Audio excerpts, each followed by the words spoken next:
Hola, hola. Sean bienvenidos a Ven que te cuento. Soy su amiga Fer Denise y esta semana nos adentraremos en el cuento La mujer que camina para atrás. ¡Comencemos!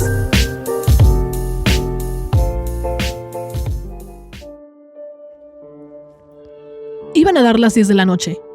Fui por Celia, mi esposa, a su trabajo, en un edificio del centro de la ciudad.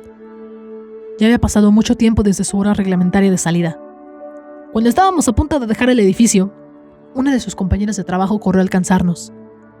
El jefe decía que acababa de llegar aún más pendientes atrasados, y era necesario que se quedaran. Celia subió de nuevo. A decirles que se iba, me dijo.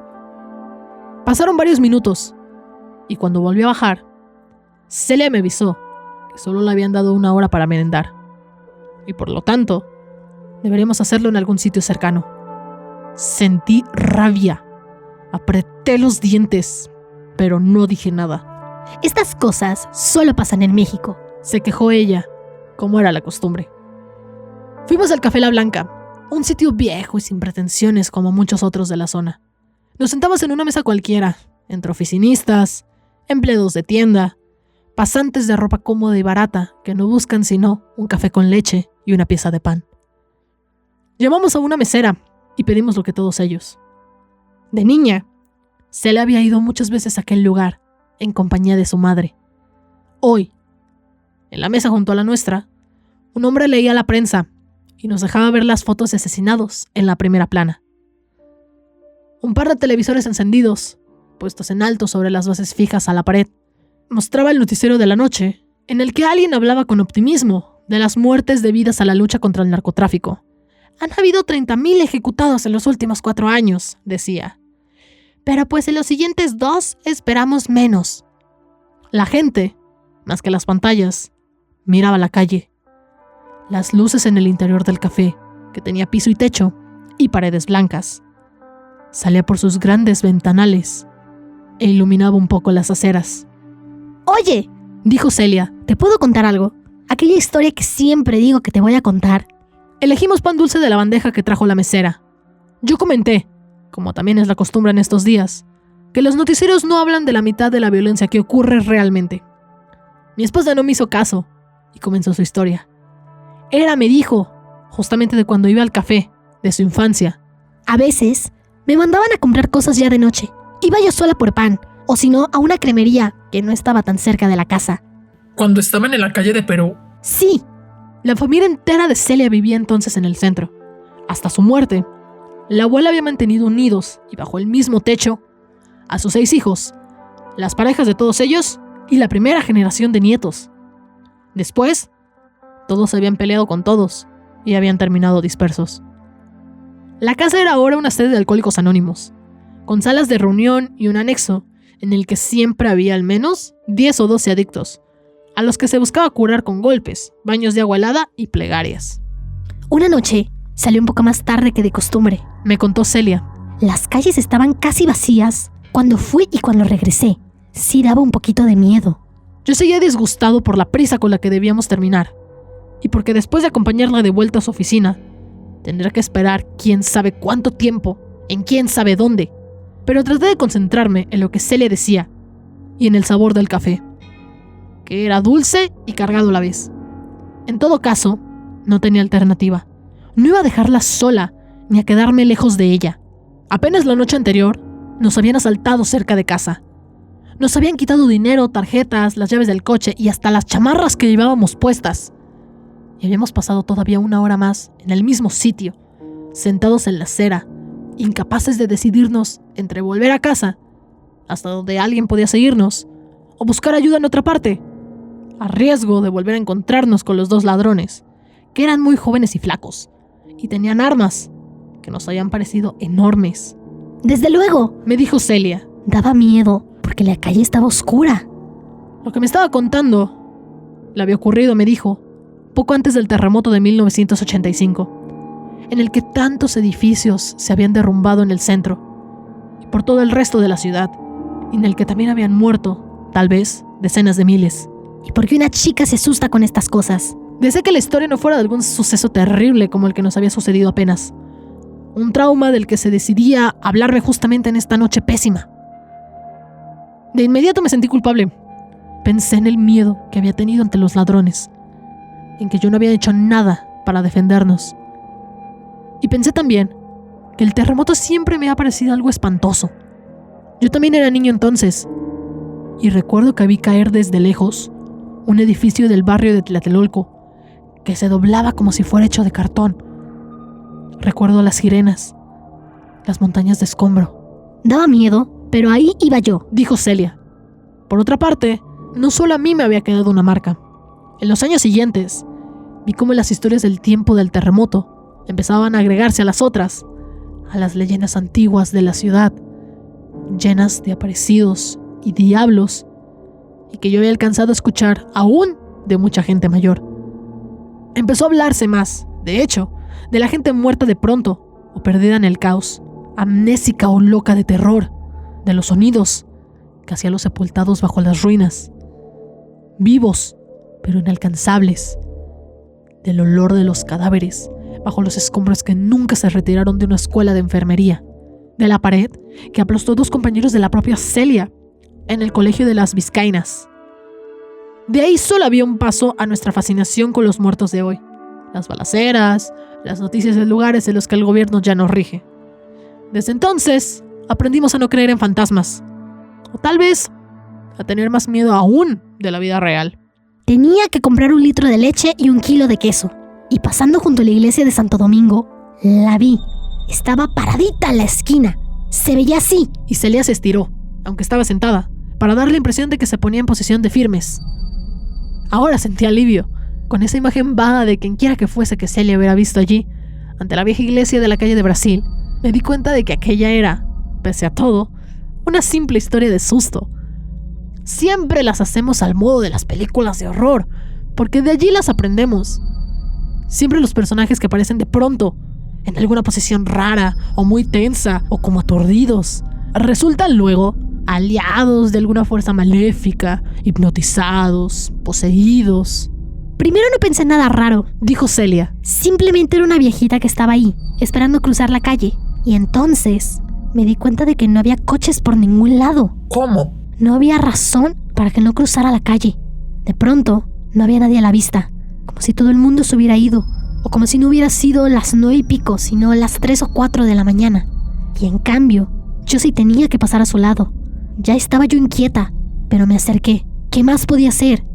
Algo parecido habíamos sentido, pensé, el día anterior, a la hora de cruzarnos con los 2 que nos habían asaltado, y que estaban en una esquina, como esperando cruzar la calle o subir algún transporte. No dije nada. Ella, dijo Celia, llevaba pura ropa vieja, me acuerdo. Un suéter raído, blanco, pero tan sucio que parecía negro. Una falda azul, floreada, que le llegaba hasta los tobillos. Pero tenía tantos agujeros que las piernas se le veían enteras. Así pensé, las piernas sucias y creo que con heridas o varices. Los zapatos eran de plástico, de estos que se deforman en cuanto te los pones, y negros. Además, tenía el pelo blanco. Y levantó las manos hasta la altura de su cabeza y las separó. Así, como una nube. Cuando estuve junto a ella, me le quedé viendo porque seguía sin moverse, como si yo no estuviera ahí. Poco después de que Celia terminara su historia, pagamos la cuenta, salimos y la acompañé hasta su oficina. En la entrada del edificio tuvimos una discusión. Le propuse buscar un cuarto de hotel para que pasáramos la noche cerca, y ella se negó. No teníamos dinero, me dijo, y además no quería quedarse en ese rumbo. Por ningún motivo, dijo. Yo cometí la tontería de decirle que se calmara, que no se dejara llevar por la historia que me había contado, que no era para tanto. Ella dio media vuelta y entró sin despedirse. Yo no quise seguirla. Me alejé caminando por la calle de Donceles. Llegué hasta Palma. Hacía frío. Apenas había gente y coches en la calle. Y todos los comercios estaban cerrados. A pesar de lo que yo mismo había dicho, no podía dejar de pensar en la historia que Celia me había contado. Y sobre todo, en el final. Y entonces, que la mujer se voltea, me había dicho ella. En la calle de Palma, di vuelta. Pero me detuve al ver que un coche de policía estaba detenido sobre la acera, con las luces encendidas. 2 agentes vestidos de civil, con placas colgadas en sus cinturones, alejaban unos pocos curiosos. Alguien más tendió un cordón para que nadie se acercara al cuerpo tirado en la calle. No vi sangre, pero de todas formas supe. No era el primer muerto que veía, aunque sí, el primero en una calle. El primero tirado en esa posición. Que la mujer se voltea y que pone una cara, me había dicho Celia. Pensé que esa persona había estado viva tal vez mientras Celia y yo caminábamos cerca. Discutíamos y nos separábamos. Me alejé del cuerpo y de los policías. Avancé hasta Tacuba, di vuelta al llegar y seguí por esa calle hasta Isabel la Católica, donde di vuelta una vez más hacia Madero. Empecé a escuchar, muy distante, la música de lugares animados y todavía abiertos. Bares, antros, taquerías. te juro Me había dicho Celia. que es la cara más horrible que he visto en la vida. Los ojos rojos, los dientes podridos, negros, la boca torcida, la nariz como rota. Como algunos otros transeúntes, crucé la calle para no pasar cerca del hombre que duerme en una silla de ruedas, cubierto por una lona amarilla, afuera de la iglesia de San Agustín. Lleva años allí, siempre en el mismo sitio, siempre con un bote de plástico a sus pies para limosnas. Siempre lo evito. Debe tener a alguien que lo mantenga, porque nunca he visto a nadie darle ni una sola moneda. No nada más rota. Me había dicho Celia, con cara de horror. Es decir, la nariz, sino abierta, como rebanada. Y entonces se me quedó viendo y me gritó. Y había juntado las manos, como debe haberlas juntado de niña, como para rezar, temblorosa. Y entonces yo, ahí, en la esquina de Isabel y Madero, me la encontré de frente.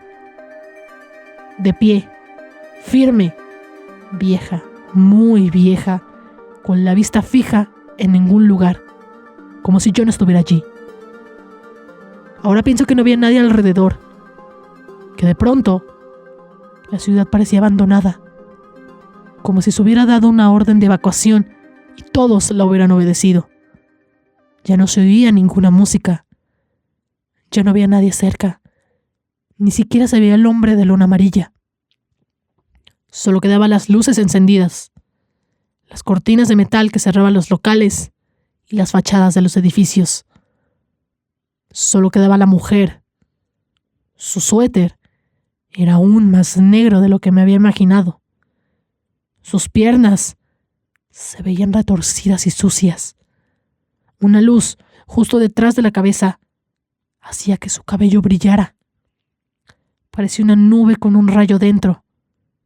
Y olía. Esto Celia no lo había dicho. Olía a carne podrida, a cloaca. Olía a más aún. De niño, viví detrás de una fábrica de telas que arrojaba al aire no sé qué cosa, invisible, que se pegaba al paladar y a la garganta y tenía un aroma, un sabor indescriptible.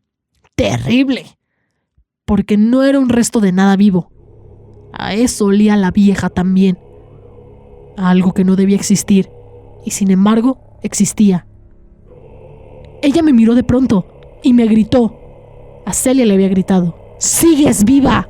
Lo que mi esposa interpretaba, según me había dicho, como un aviso, que estaba destinada a salir ilesa, pese a que el temblor destruyó buena parte de la zona donde vivía con su familia. Según ella, la vieja es algo parecido a la Llorona, al Niño del Diablo y otros personajes de esas leyendas de antes. Pero hace algo distinto, da advertencias, dice profecías. Y entonces, que yo la tuve enfrente, su cara era más horrible de lo que yo había imaginado. Y su nariz estaba abierta, como una herida roja. Y no voy a decir, no quiero decir, a qué sonaba su voz. ¡Sigues vivo!, me dijo a mí también. Y ahora abrazó a Celia en la calle, pues salió al fin de su oficina. Y están por dar las 3. Caminamos en busca de un modo de alejarnos del centro. Y pasamos, una vez más, por donde estaba el cadáver. Y ya no está. Y yo no digo nada una vez más. No sé si de verdad podemos tener avisos del futuro, si los merecemos, si llegan por alguna razón. Pero sé lo que vi. Y vi lo que vi. Después de gritarle a Celia, la vieja se alejó de ella caminando para atrás, rapidísimo, sin ver jamás hacia dónde iba. Y después de gritarme a mí, también. Un paso, otro paso, cada vez más deprisa. En segundos, ya estaba en la esquina de Isabel y Tacuba. Luego, siguió retrocediendo. Pronto no la vi más. No dio vuelta. Simplemente se metió en una sombra, la que proyectaba algún edificio, y ya no volvió a aparecer. Así había desaparecido, exactamente así, el día en que Celia la vio, poco antes del terremoto. Lo único malo, Me había dicho Celia. es que tengo que regresar a las 10, porque no terminamos. Yo esperé a la Blanca, hasta que cerraron y me echaron. Luego caminé sin rumbo, como lo hago ahora con ella. El subterráneo ya está cerrado, al igual que todos los locales. Hasta el último antro y la última cantina.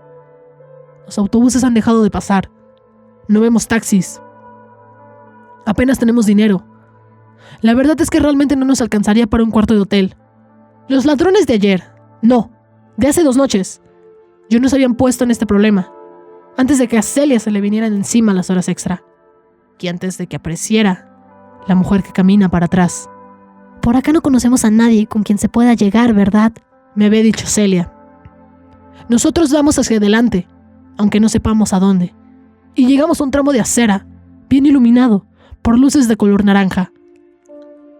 Hay más de estos tramos cerca de las avenidas grandes. Perdón por hace rato, Me ha dicho Celia, y yo le he pedido perdón también, y ahora ella me abraza. No le he contado lo que me pasó. No sé si lo haré. Hace cada vez más frío, y los dos estamos muy cansados. Tengo la esperanza de que podemos hallar algún sitio de esos que aún abren las 24 horas, aunque sea para sentarnos y compartir una misma taza de café, hasta que podamos tomar algún transporte. También tengo la esperanza de que Celia y yo estemos equivocados, de no haber visto más que a una loca, tal vez a alguien que me hizo pensar en la historia que acababa de oír, que perdió el juicio en el terremoto, o cuando le mataron a alguien, o que simplemente tuvo ganas de gritarme lo que me gritó. ¡Sigues vivo! Como una voz, como un trueno, con su boca negra bien abierta, y sin decirme qué más va a pasar, si los demás van a seguir vivos también.